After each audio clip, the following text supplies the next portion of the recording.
El cuerpo gobernante.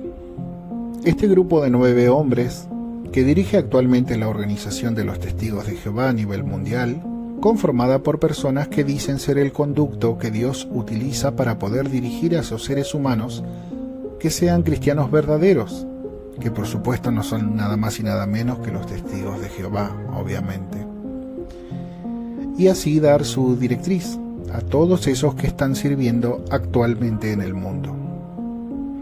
¿De qué manera sirven los testigos? Bueno, por un lado, adorando a Jehová, a Jesús, guiándose por la Biblia y poniendo fe en ambas cosas. Pero también ponen fe en el esclavo fiel y discreto. ¿Quién es este esclavo? Justamente el mismo cuerpo gobernante, que son los mismos líderes de los testigos de Jehová.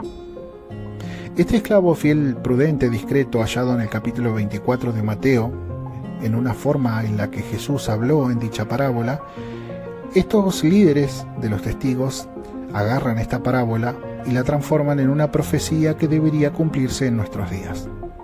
Y a través de los años y mediante su vasta literatura, libros, revistas e incluso las mismas Biblias que ellos mismos han editado, nos han inundado de tanta información de forma doctrinal. Y los que hemos estado dentro de los testigos hemos crecido con distintas doctrinas a medida que el tiempo ha ido pasando, pero este tipo de doctrinas ha ido afectando la vida de muchas personas a lo largo del tiempo. Déjenme decirle que este tipo de información que ha salido desde el seno de la corporación Watchtower no siempre ha sido del todo coherente o razonable. Pero como bien dice Mark Sanderson, hay que estar listos para obedecer sin importar cuán poco razonables sean las cosas que salgan de la corporación Watchtower. Es por eso que en este video me tomaré el atrevimiento de hacer un compilado de las 10 cosas ilógicas e hilarantes que han salido de la cabeza de los líderes de los testigos de Jehová conocidos hasta el momento. Sean bienvenidos a este video y comenzamos.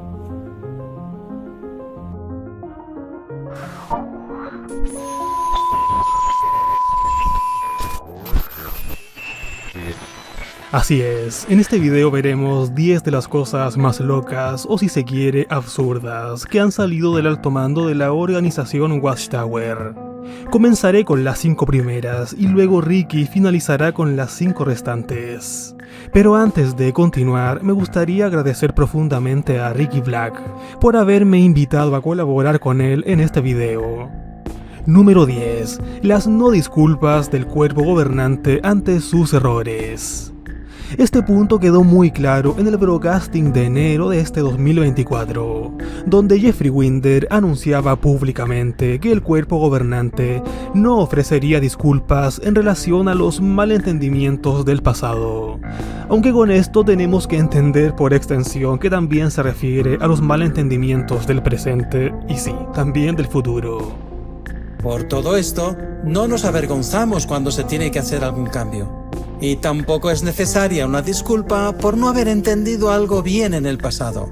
Sabemos que así es como Jehová nos revela la verdad, de forma gradual y en el momento necesario. Winder dice que ellos no se avergüenzan cuando tienen que hacer cambios doctrinales, y mucho menos se disculparán por no haber entendido las cosas bien en el pasado. Entiéndase aquí que esto también es aplicable a lo que entienden hoy y a lo que entienden sobre el futuro.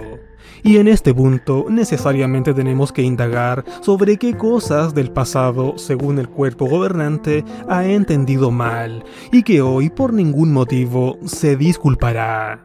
Y sí, la lista es larga, porque aquí se contemplan no solo asuntos bíblicos y meramente escatológicos, totalmente interpretativos, sino que también serios asuntos de salud, donde incluso han habido fallecimientos de por medio, además de políticas pseudojudiciales que han afectado el bienestar físico y emocional de muchos miembros de a pie, sobre todo menores de edad.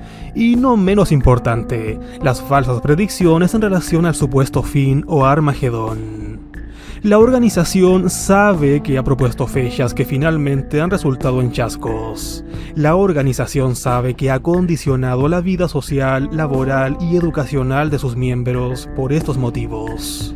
La organización es totalmente consciente de esto. Sin embargo, las disculpas por no haber entendido bien asuntos del pasado, o dicho en otras palabras, por haber interpretado mal las cosas, simplemente al tacho de la basura. Atención con la justificación hipócrita y rebuscada de Jeffrey Jackson respecto a estas fechas fallidas. Ahora bien, alguien podría decir, sí, pero es que a veces durante esos 100 años ha habido ocasiones en las que se han entusiasmado con ciertas fechas, pero el fin no vino. Bueno, imagínense que tienen un perro guardián y se pone a ladrar una noche, y cuando se levantan a ver qué pasa, no ven nada raro. ¿Le dispararían al perro? Si el perro solo ha hecho lo que se espera que haga un perro.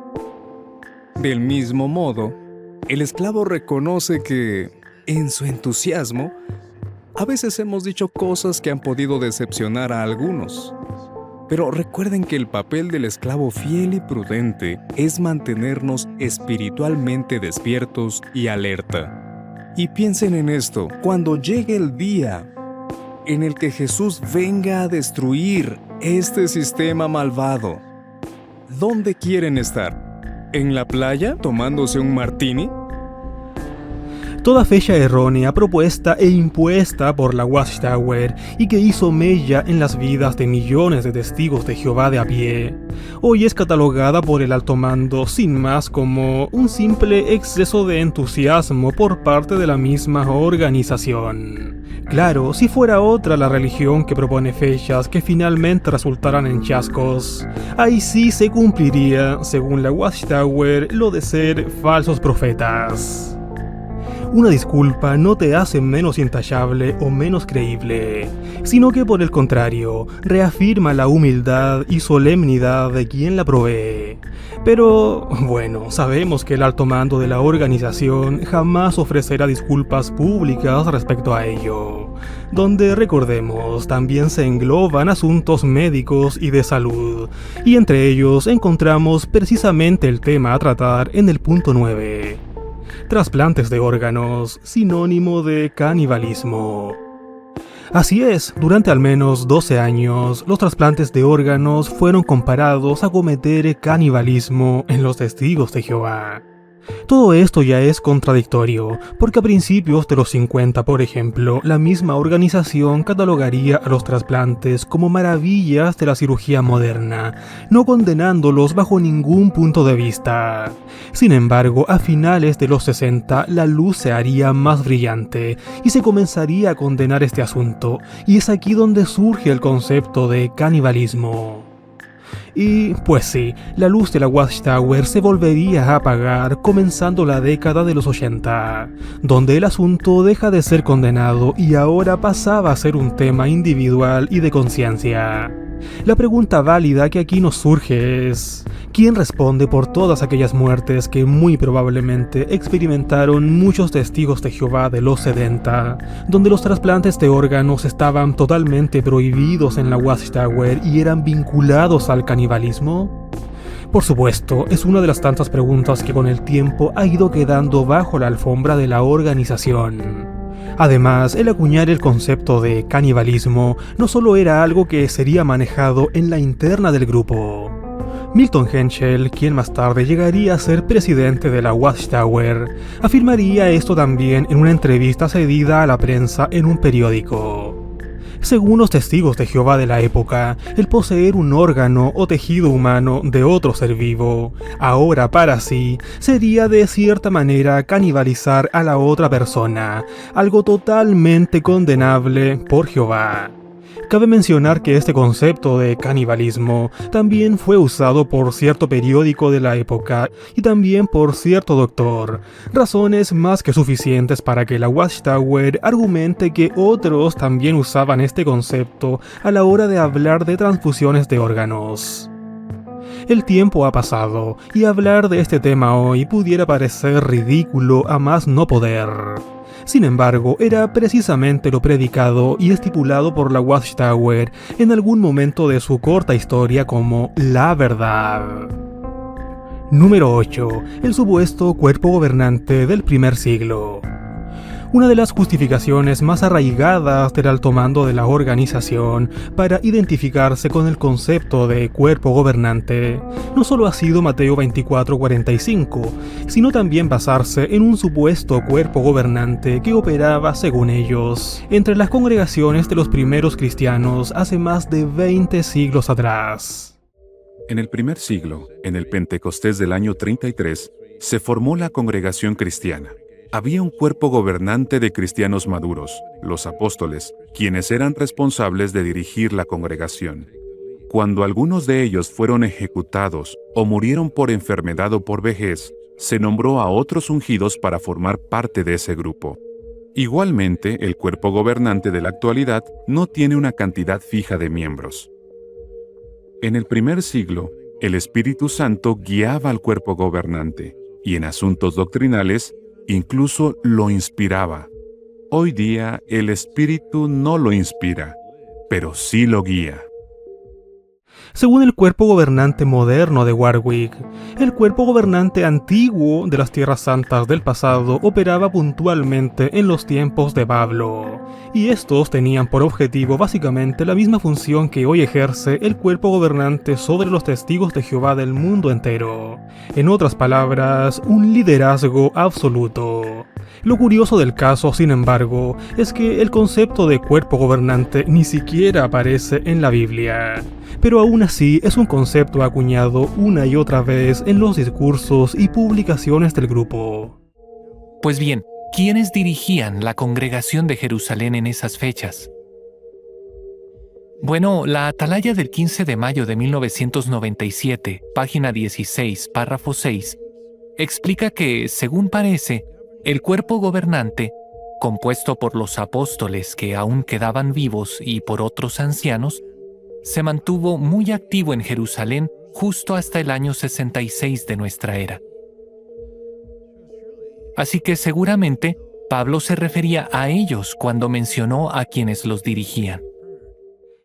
Uno pudiera pensar tal vez que los líderes de Warwick se refieren con este supuesto cuerpo gobernante del primer siglo a simplemente el orden teocrático que habría existido en los tiempos de Pablo, es decir, a quienes eran los encargados del ordenamiento de las congregaciones y los representantes de estas. Viéndolo así, podría tener sentido, ya que suena coherente que aquellas congregaciones primigenias se hayan regido por un orden piramidal y jerárquico.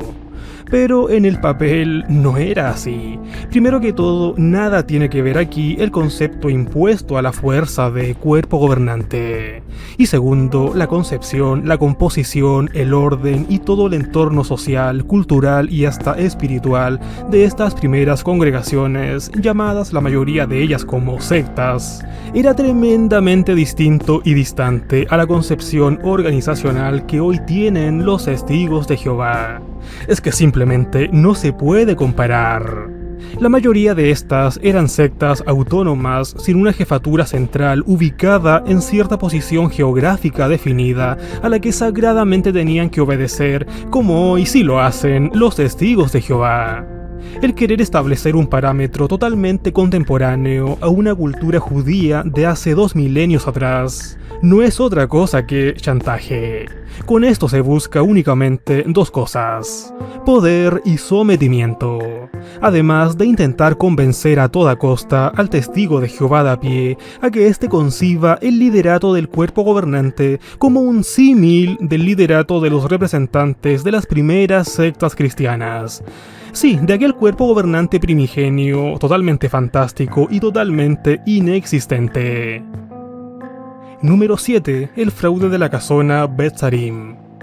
Hablando de tiempos remotos y de personajes antiguos, puede que uno de los episodios más irrisorios y fantásticos en la historia de la organización Watchtower tenga que ver con la casona o mansión Betzarim en San Diego, California.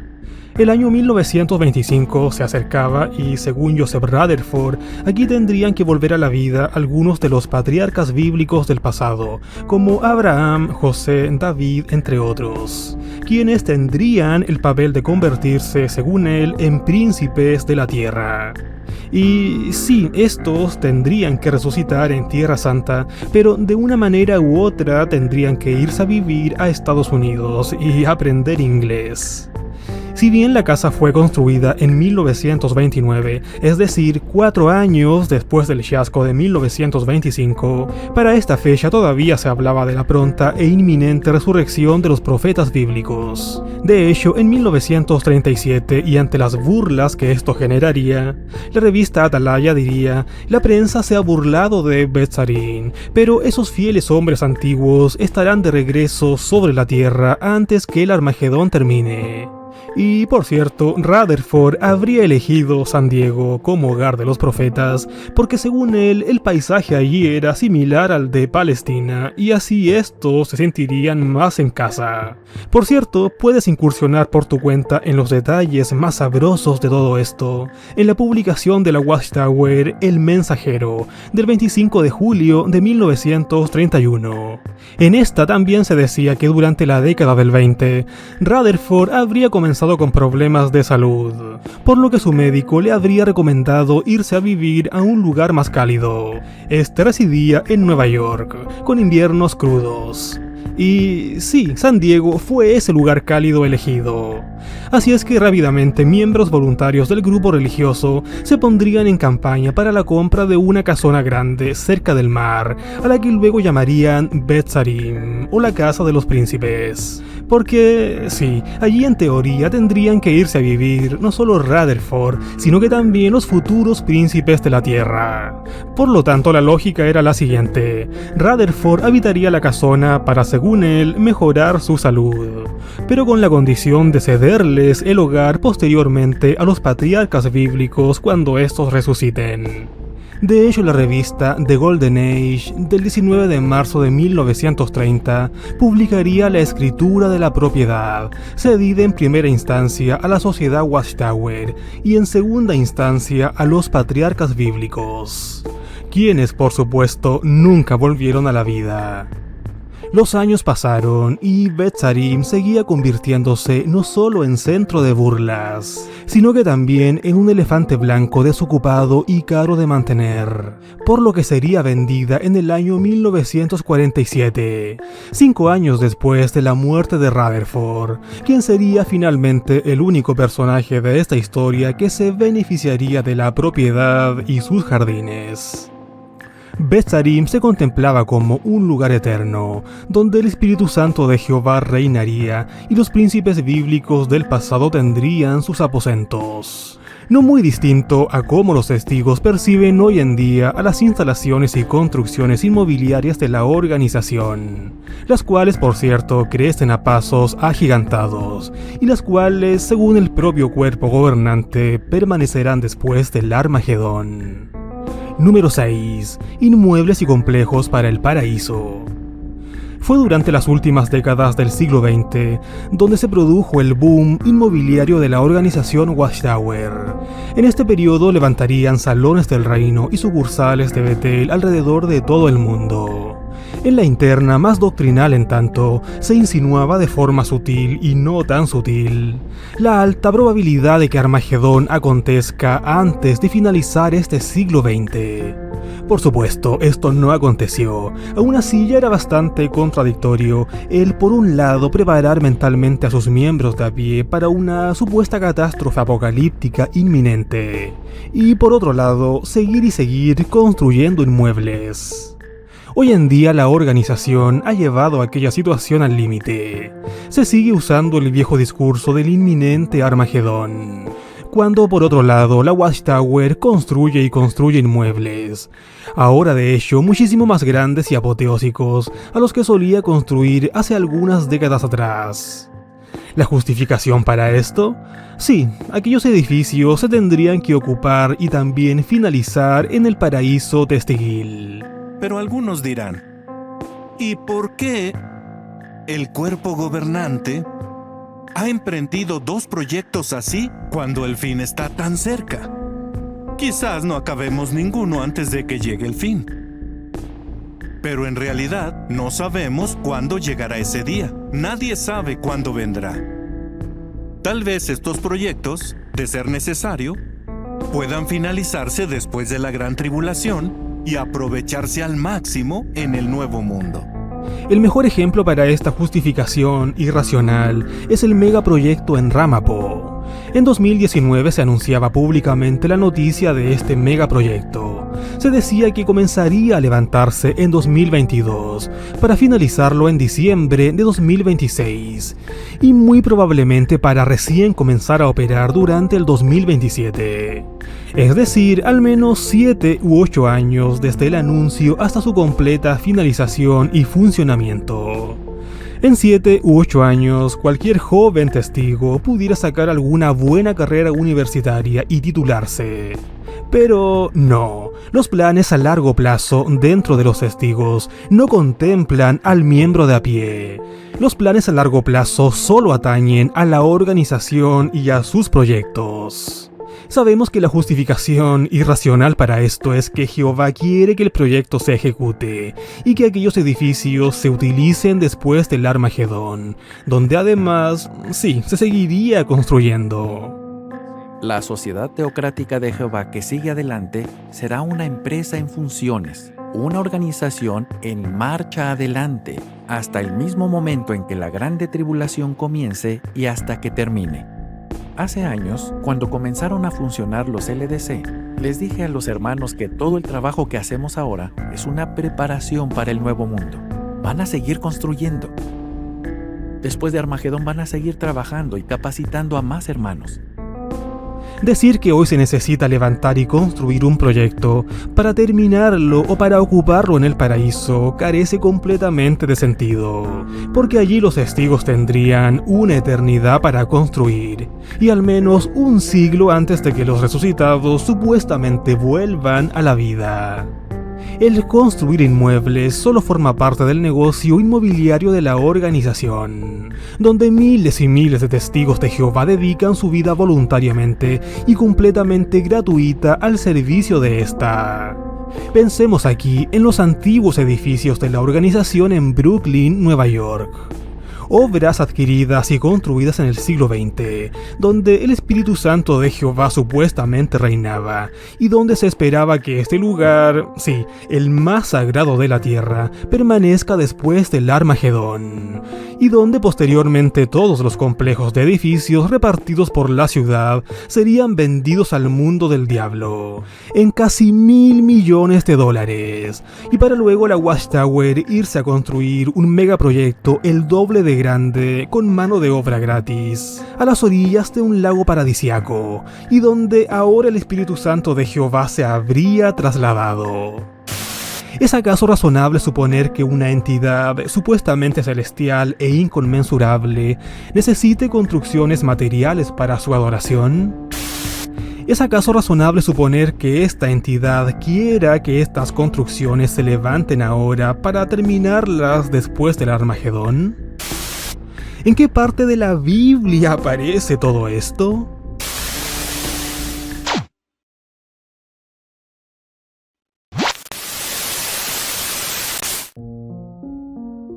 ¡Wow! Simplemente anonadado, y no hay palabras para describir el privilegio que se siente que el mismísimo Marronet intervenga el canal de esta forma, dando impresionante disertación de los primeros 5 puntos. Gracias, Marronet, por esta parte, y como ahora me toca a mí, espero estar a la altura de lo que acabamos de escuchar y ver, por lo tanto voy a ir precalentando, porque no es nada sencillo igualar a semejantes palabras. Pasamos al puesto número 5, donde el señor Stephen Lett dijo que los bebés son enemigos de Dios. Primero veamos el video y luego sacamos la reflexión de esto. A veces alguien ve un bebé y dice, míralo, si es un angelito. Pero sería más exacto decir, mira, es un pequeño enemigo de Dios.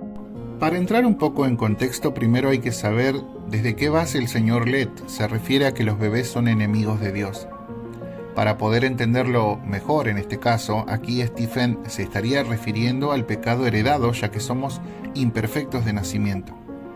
Pero de ahí a decir que un bebé inofensivo representa una enemistad con Dios, es bastante ridículo de pensar, ya que en esta etapa del ser humano, que es precisamente cuando nace y va creciendo, no hay mejor momento en donde una persona es lo más puro en su propia esencia, porque un bebé al no tener pecado, hablando precisamente del acto de cometer un pecado, no se puede condenar nada en lo que un bebé representa.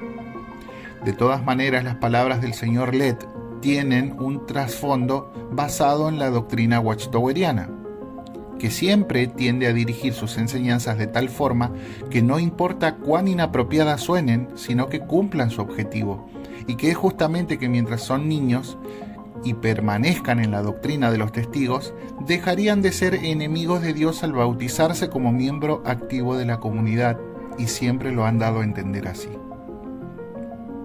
Esta no es la primera vez que, refiriéndose a bebés, la Watchtower peca de ser insensible, y un ejemplo de esto lo tenemos en la atalaya del 15 de septiembre de 1988 en su página 3, bajo el título ¿Van al cielo todos los buenos?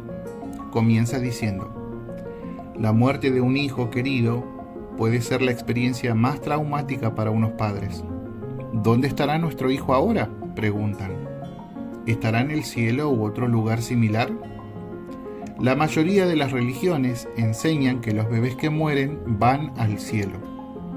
En Johannesburgo, Sudáfrica, el epitafio de una tumba dice: Dios quería un capullo en flor, su ángel se llevó a uno de los nuestros.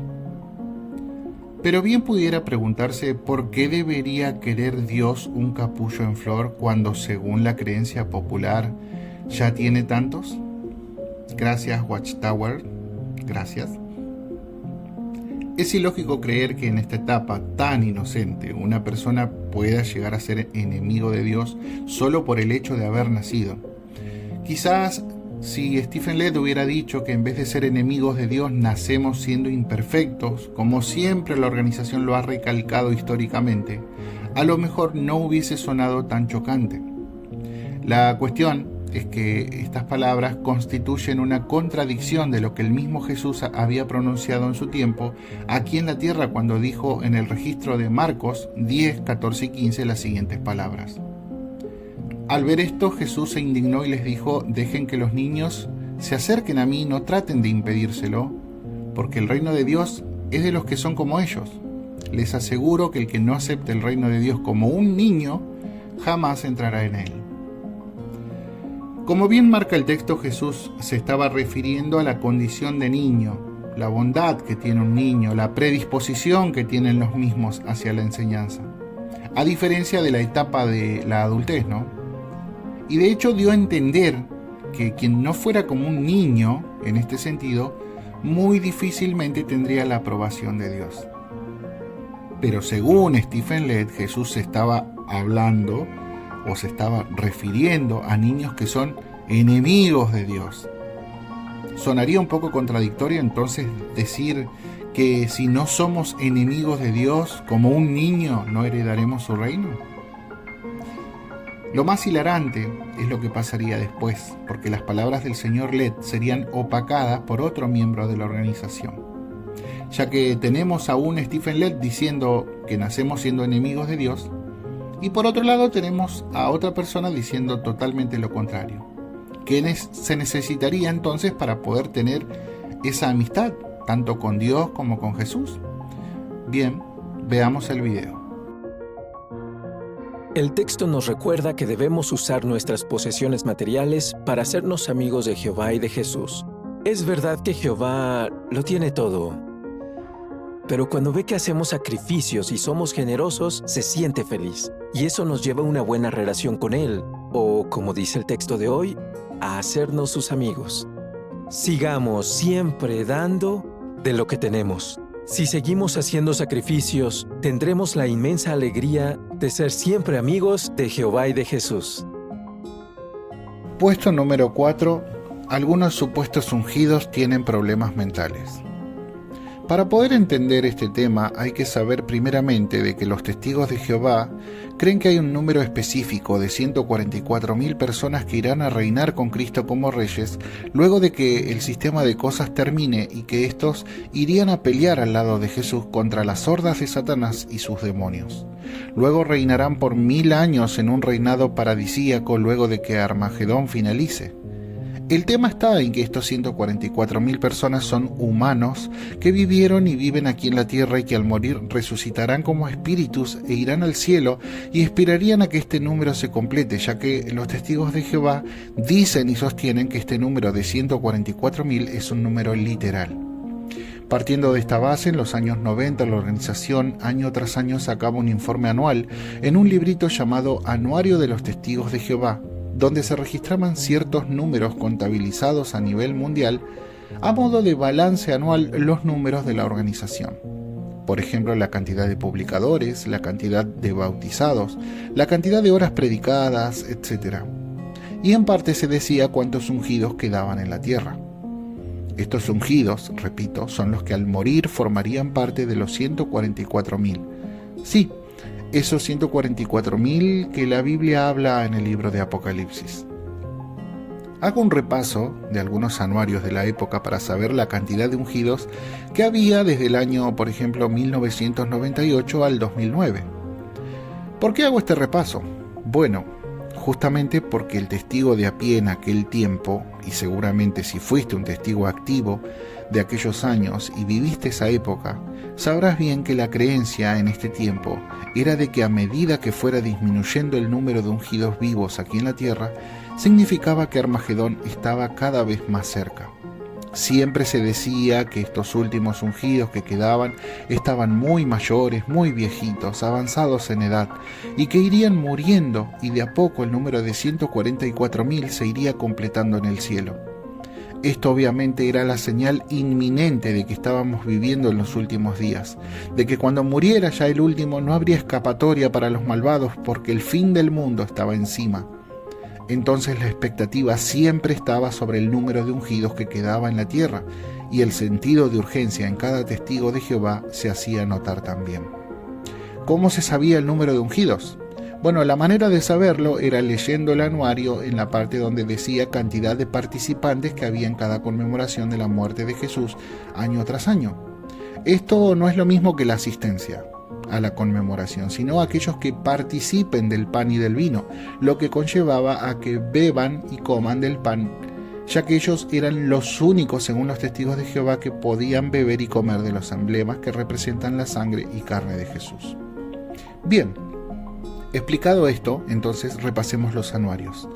Anuario de 1998 decía que se había un total de 8.795 ungidos.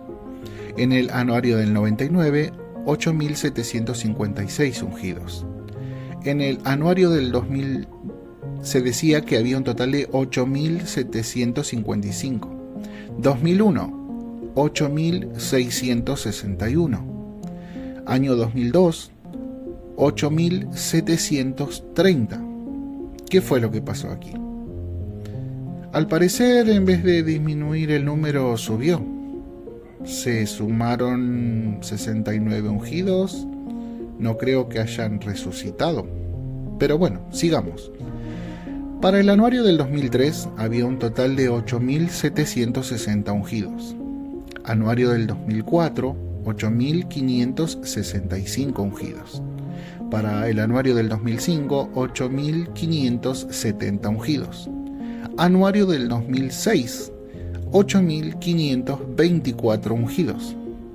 Anuario del 2007, 8.758 ungidos. Anuario del 2008, 9.105 ungidos. Anuario del 2009, 9.986 ungidos. ¿Quieren saber cuántos participantes de los emblemas en la conmemoración hubo este último informe hasta la fecha en este video? Nada más y nada menos que 22.312 ungidos. Al parecer, si nos guiamos por la creencia antigua de los testigos en aquella época, podríamos afirmar tranquilamente que el fin o Armagedón estaría bastante lejos. No está más que decir que no se hicieron esperar las grandes interrogantes que se empezaron a hacer los testigos de a pie a nivel mundial. Luego del año 2010, y para poder aclarar esto, la organización no tuvo más remedio en una pregunta de los lectores en la atalaya del 15 de agosto del 2011, en la edición de estudio en la página 22, en la parte donde dice participantes de la conmemoración, la organización aclaraba esto. Esta cifra indica el total mundial de testigos bautizados que comieron del pan y bebieron del vino en la conmemoración. Debemos ¿entender que ese es el número de ungidos que queda en la tierra?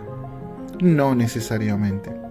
Tengamos en cuenta que algunas personas, por diversos motivos, desde antecedentes religiosos hasta problemas emocionales o mentales, pueden creer por error que han recibido la llamada celestial. En realidad no tenemos manera de establecer fuera de toda duda cuántos ungidos hay en la tierra, pero tampoco lo necesitamos. El cuerpo gobernante no mantiene una lista con los nombres de los que participan de los emblemas, ni tampoco ha establecido ningún tipo de red mundial entre los ungidos.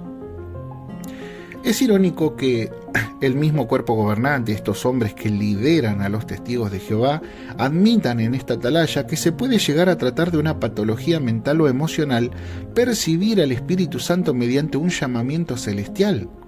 Entonces sería lógico pensar que así como se da a entender que no hay manera de saber cuántos ungidos hay y que la gran mayoría de las personas que dicen ser ungidas podrían estar equivocadas o desequilibradas psicológicamente, ¿no sería esto aplicable también a los miembros del cuerpo gobernante? ¿Cómo sabemos nosotros que cada integrante del cuerpo gobernante tiene el llamamiento espiritual porque se hacen llamar ungidos? ¿No se trata de una evidencia clara también quizá de una manifestación desequilibrada de autoadjudicarse ungido? ¿Cómo sabemos que son ungidos si no reciben revelaciones divinas? Morris, que ya no es miembro del cuerpo gobernante, ¿sigue siendo ungido? Y muchas preguntas más. Puesto número 3. ¿Comer corteza de árbol pero adorando a Jehová?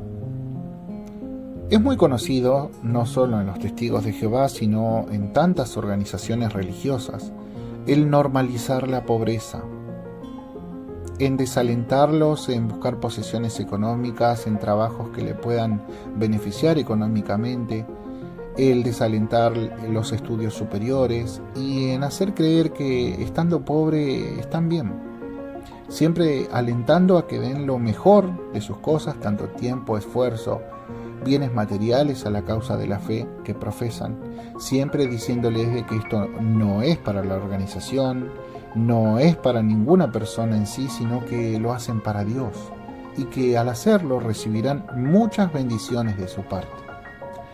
Esto no es nada más y nada menos que jugar con la necesidad de la gente, y esto es muy común de ver en aquellas personas que están en una posición más alta a nivel económico. Siempre se ha visto históricamente en el ámbito político, religioso, y más que nada en el religioso, usando a Dios como escudo, donde se manipula a los adeptos para que hagan tantos sacrificios a nivel físico o a nivel económico, estos sacrificios que los líderes de estas organizaciones no se atreverían a hacer. Y es aquí en donde aparece el señor Stephen Led nuevamente diciendo las siguientes palabras a modo de experiencia. Recuerdo la historia de una hermana y sus 2 hijos. Los 3 fueron exiliados a Siberia. Pero eran muy pobres. De hecho, eran tan pobres que a veces tenían que comer literalmente corteza de árbol para sobrevivir.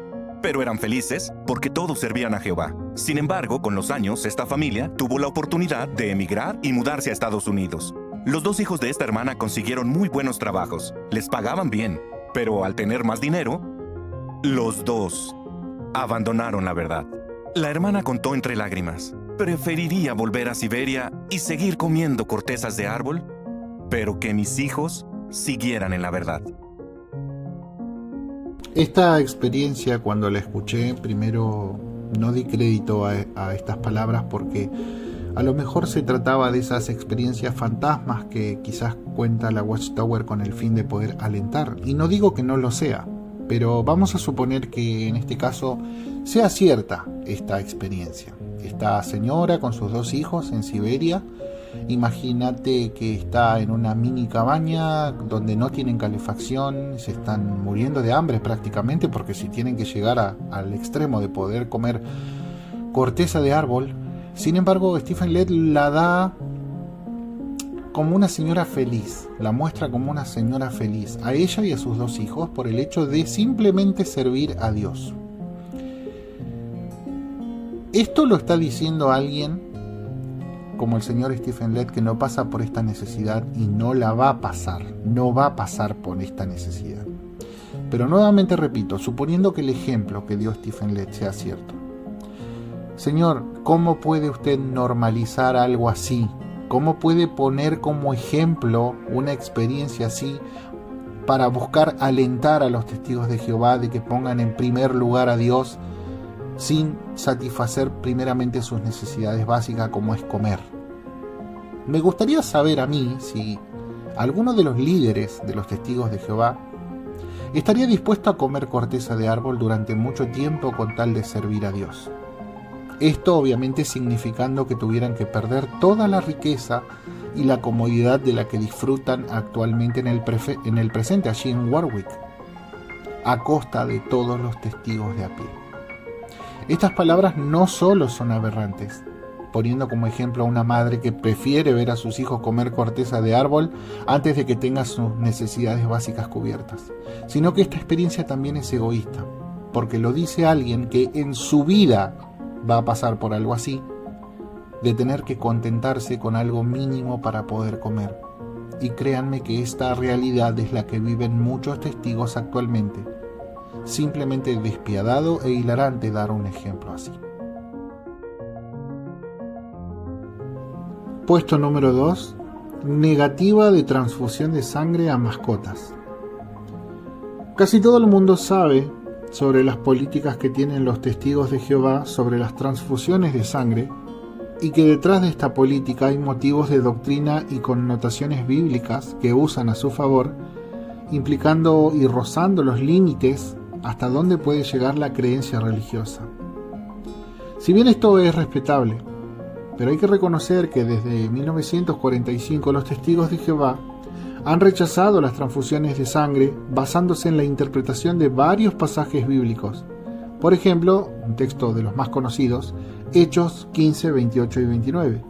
Y si bien esto es un tema que voy a tocar en un video exclusivo, cabe aclarar que la negativa de haber rechazado las transfusiones de sangre a nivel historia en esta organización han resultado en casos donde muchos miembros de la comunidad han muerto o han tenido complicaciones médicas serias.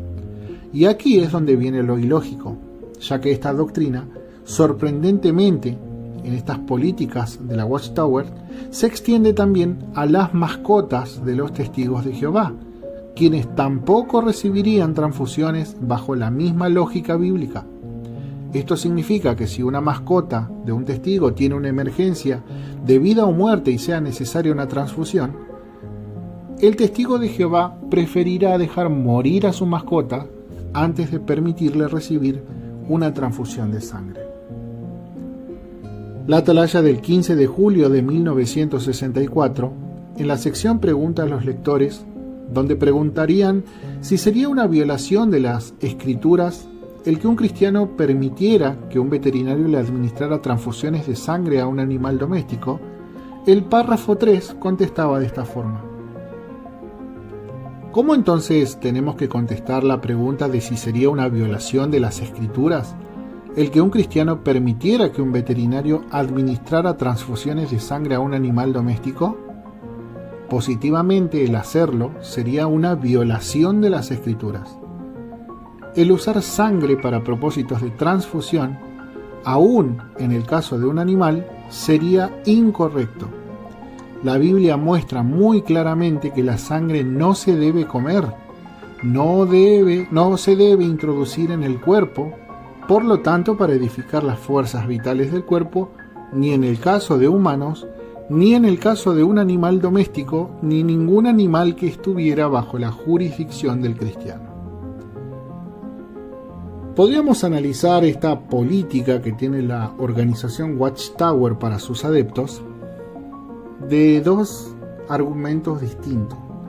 Cualquier persona con dos dedos de frente podría analizar esto desde una perspectiva ética, que el hecho de negarle una transfusión, que en definitiva es un tratamiento médico a un animal, puede ser visto como negligente de parte de su dueño y hasta inclusive maltrato animal.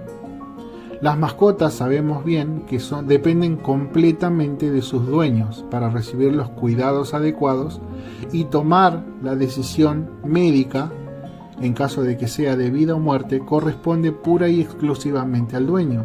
Por lo tanto, negarle un tratamiento a un animal podría llegar a ser quizás despectivo y mal visto por toda la sociedad. Y segundo, y el más importante, bajo la perspectiva de la lógica y el razonamiento, los animales no están sujetos a creencias religiosas y no deben sufrir las consecuencias de las interpretaciones humanas de los textos sagrados, de los textos bíblicos que la Biblia emplea, que la Biblia tiene. Y es lógico, obviamente, aplicar los principios religiosos a humanos, que es quienes son los que tienen la capacidad de comprender y practicar las creencias, y no los animales.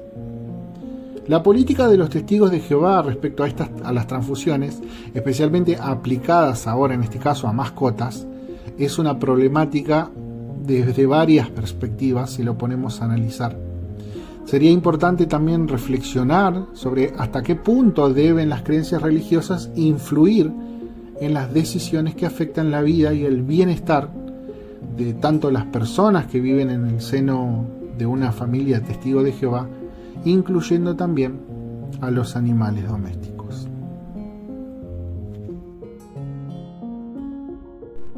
Y llegamos al puesto número 1, que es la rara explicación de la generación traslapada.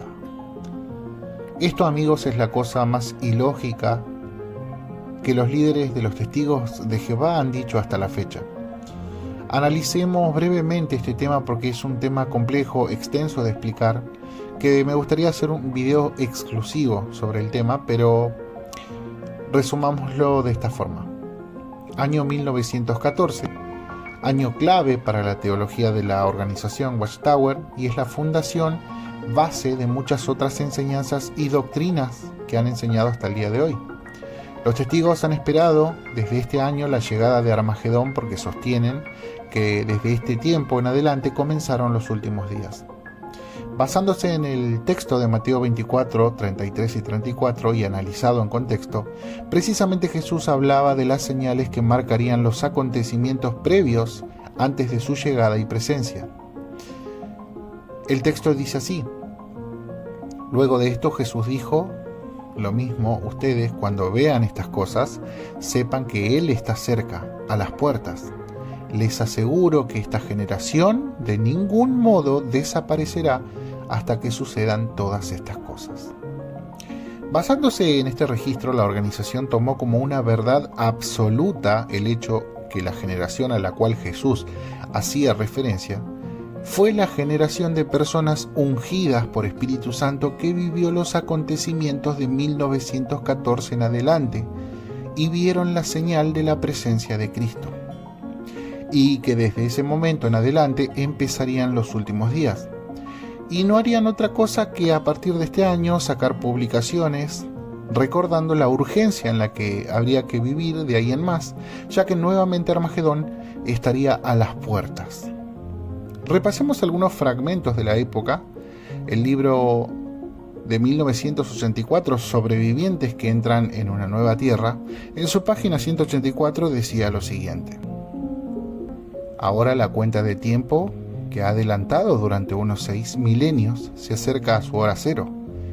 Tan cerca está esta hora que personas que estaban vivas en 1914 y que ahora se encuentran muy entradas en años, no pasarán del escenario terrestre antes de que los emocionantes acontecimientos que señalan la vindicación de la soberanía de Jehová se realicen por completo.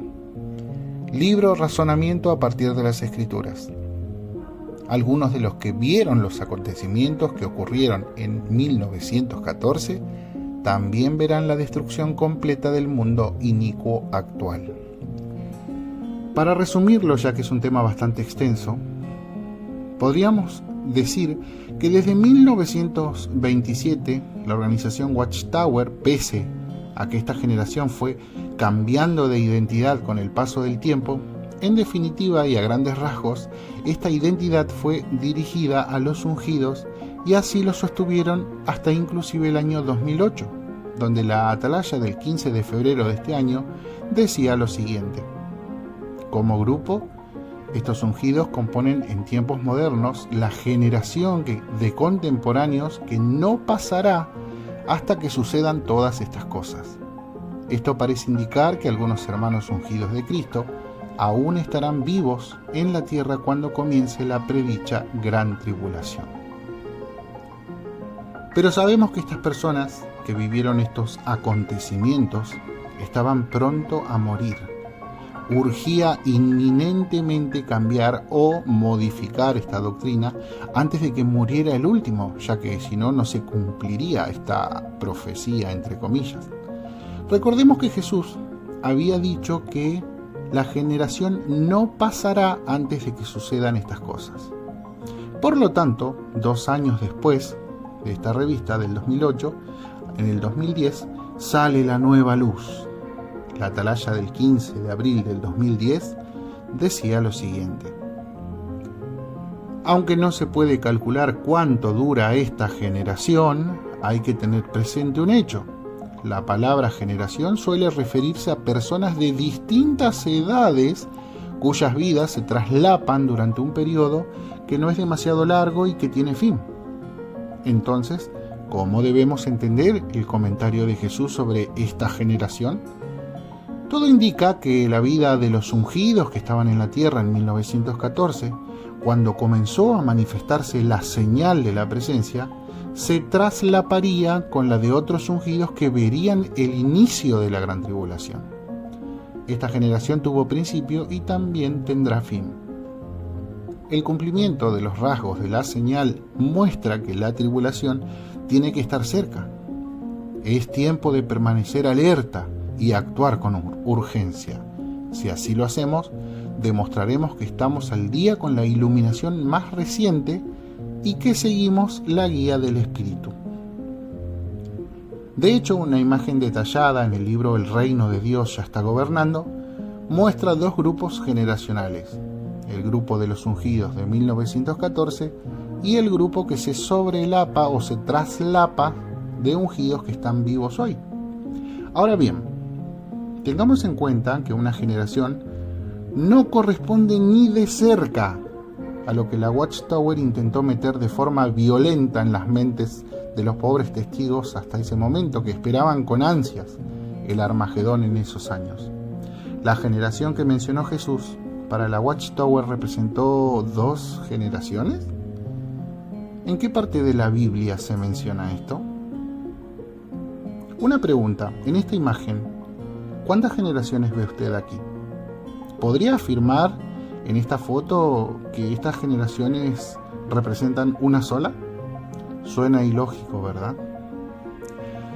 Para dejar en claro este tema, en el año 2015, en el sitio JWE, existe un video donde un miembro del cuerpo gobernante, en este caso David Splain, explicó este tema tan engorroso de la generación.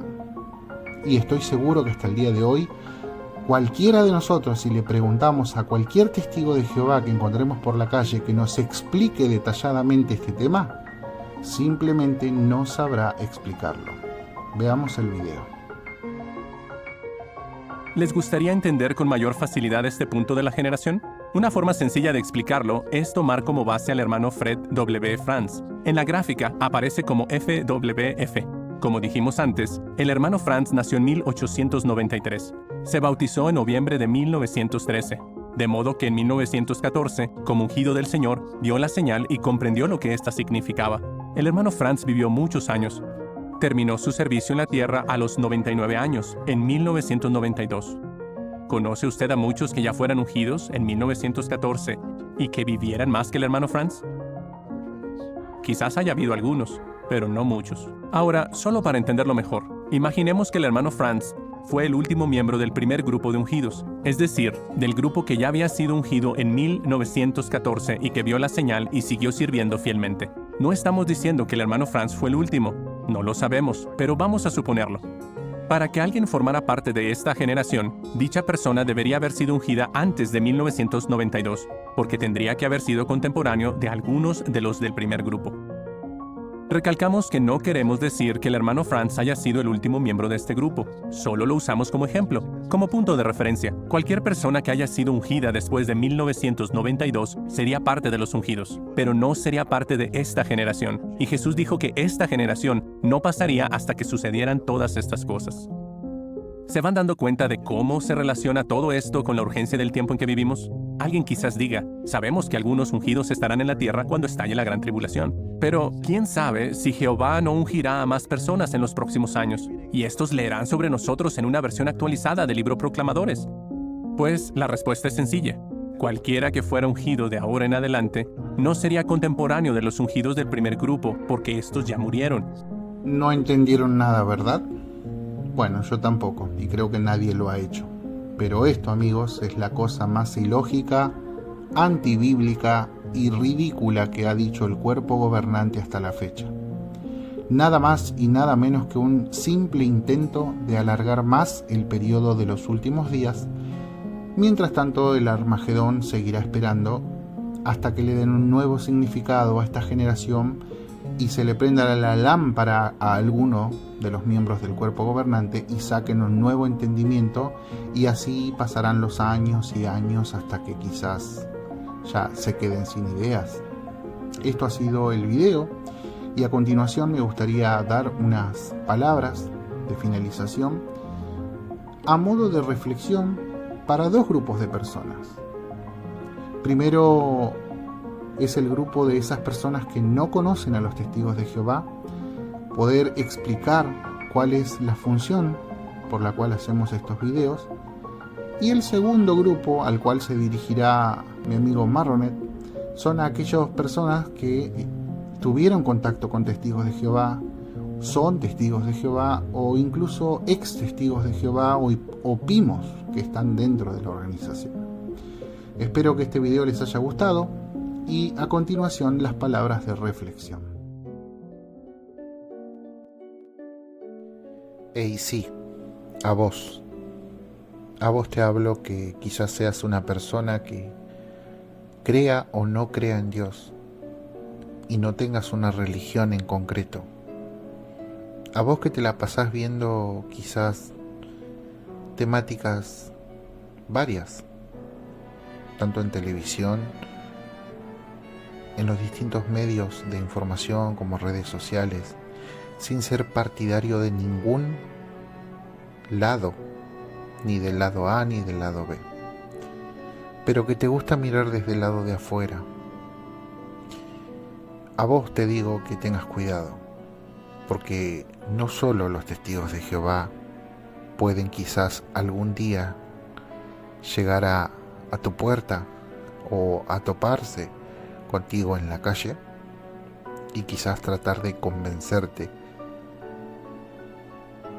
No solo los testigos de Jehová son una secta manipuladora, sino que hay muchas organizaciones que están siempre tratando de acumular adeptos para inflar sus números, a base de doctrinas, a base de creencias, a base de supuestas guías bíblicas y espirituales, argumentando de que ellos tienen la verdad y solamente ellos son los dueños de la verdad.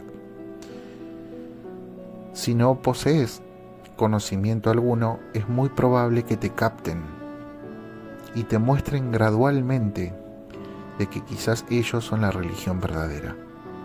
Y esto no lo van a hacer solo los testigos de Jehová, sino que lo va a hacer cualquier tipo de religión a la cual te encuentres, porque para ellos, para cada uno de ellos son la verdad.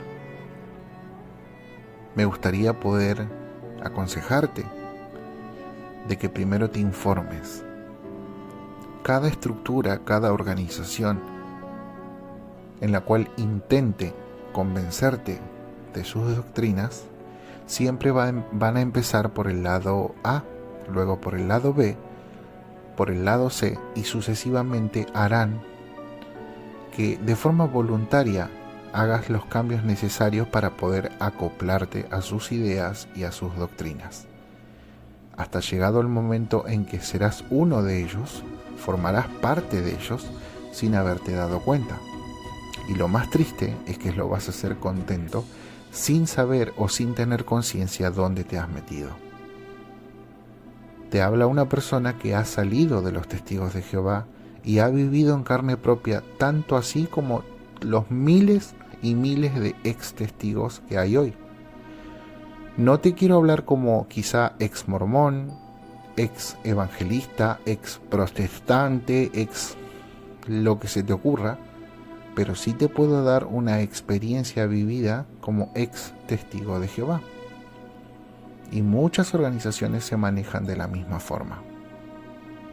Así que mi reflexión de hoy es que tengas cuidado, que así como se hizo este top, seguramente las diferentes doctrinas que hay en el mundo también sirven de evidencia, sirve de testimonio a aquellas personas que han salido y son disidentes de esas doctrinas, que te pueden contar y te pueden decir las cosas que la organización o la disque religión no quiere que sepas. El consejo que te doy es que antes de dejarte convencer por una supuesta verdad, saques todas tus dudas y hagas caso a lo que la Biblia dice, si es que la respetas, de asegurarte de todas las cosas. Este canal siempre va a estar dedicado tanto a ex testigos como a personas que no conocen a los testigos de Jehová. Por lo tanto, las cosas serán siempre explicadas de la forma más sencilla posible. Gracias por escuchar, gracias por haber llegado hasta aquí, ya que es un video especial y bastante extenso gracias a la ayuda de Marronet, que por cierto les daré a continuación las palabras a él para que pueda dirigirse a los testigos, ex testigos y gente que se ha relacionado con esta religión. Si eres una persona testigo de Jehová o te estás saliendo de esta religión, la invitación es a tratar de establecer y comprender que el concepto Dios no es sinónimo del concepto religión, en este caso de organización terrenal. Esto, por añadidura, nos lleva al razonamiento que la frase, comillas, la palabra de Jehová, no es sinónimo tampoco de la frase, comillas, la palabra del cuerpo gobernante. Cuando esto se comprende desde la razón, evitando caer aquí en falacias argumentativas e incluso en el sentimentalismo, las cosas comienzan a verse y a comprenderse desde otro cristal. Sí, desde el lente del pensamiento crítico. Y aquí otra vez, el concepto de pensamiento crítico no es sinónimo de ser un criticón sin más, como sutilmente la Watchtower lo insinúa todo el tiempo, demonizando el concepto crítica, pero únicamente cuando éste se emplea en contra de ellos. Sin tener en cuenta esto como primer paso, es imposible seguir avanzando. Lamentablemente muchos se quedan aquí, en este limbo plagado de incertidumbres. Pero supongamos que sorteas este primer escollo. Ahora te enfrentarás a uno de los mayores desafíos con los que tiene que lidiar una persona que se aleja de los testigos de Jehová. Y aquí no me refiero simplemente al repudio, al ostracismo o las etiquetas a las que te verás enfrentado todo el tiempo, sino que también me refiero a la constante paranoia mental que inconscientemente llega a la mente del ex testigo de Jehová ante cualquier evento trascendental, nacional o mundial que ponga en alerta a su ex organización. El sentimiento de paranoia apocalíptica es tal vez uno de los rasgos emocionales más difíciles con los que cualquier ex testigo de Jehová tendrá que lidiar, sobre todo para quien nació y se crió en el seno de esta religión. Todo esto va muy de la mano con la emocionalidad, una técnica muy empleada en general por la religión a la hora de ejercer presión y coerción en el individuo. Esto abarca dos grandes puntos, los temores a largo plazo y los temores a corto plazo. El primero de estos parte de la base de cómo un grupo humano ha interpretado y concebido a través de su historia la escatología bíblica. Por supuesto, siempre bajo sus propios cánones y dogmas interpretativos cambiantes. Sí, me refiero a la organización Watchtower de los Testigos de Jehová. Esto causa en la mente del adepto la sensación mental y continua de un repentino apocalipsis mundial completamente literal, en el cual, según la doctrina del testigo, solo podrías eventualmente salvarte y vivir si aceptas la guía de la propia organización Watchtower. Por otro lado, y siendo mucho más realistas, están los temores a corto plazo.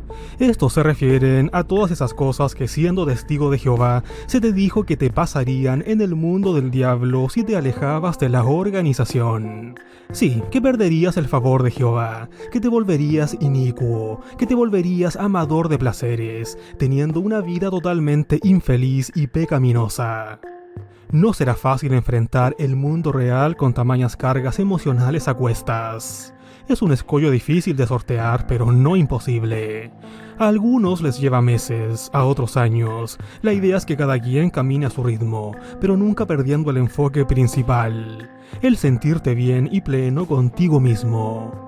Entonces, y en conclusión, creo que el ámbito emocional en los Testigos de Jehová y en cualquier otra organización de alto control, sin duda que juega un papel fundamental a la hora de enredar cual telaraña al individuo, por mucho que éste quiera huir lejos de ahí. E incluso si el individuo ya se alejó, es posible que la telaraña lo persiga un buen tiempo más. Y eso que en todo esto no hemos hablado de la pérdida de núcleos familiares, círculos sociales o todo tipo de conexiones humanas que eventualmente podríamos perder si decidimos hacer uso de nuestra conciencia y apartarnos de esta religión. Amigos, todo esto sin duda que conlleva un tremendo desafío y una capacidad de resiliencia sin igual. Porque además uno de los primeros pasos aconsejables es el cuestionar.